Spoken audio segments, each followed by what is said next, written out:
Hello, daughter. I thought I would show you this little trick. I was getting ready to make breakfast this morning, and I noticed that I didn't clean up my stove very well.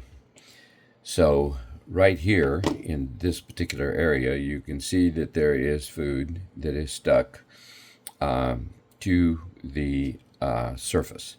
So, I have a El Cheapo razor blade scraper, and just placing it on at an angle, all you have to do, literally, is just scrape a couple different directions. Make sure you get off everything that you want.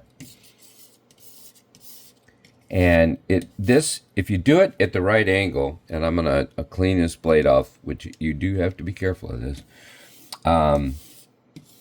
Now, part two.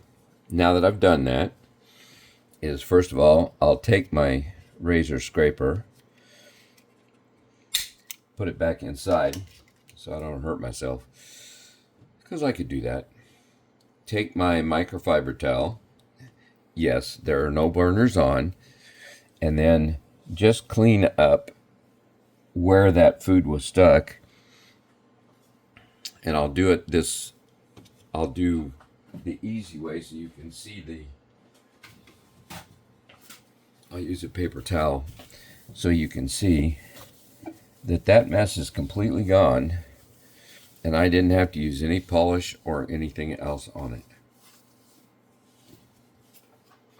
Not bad.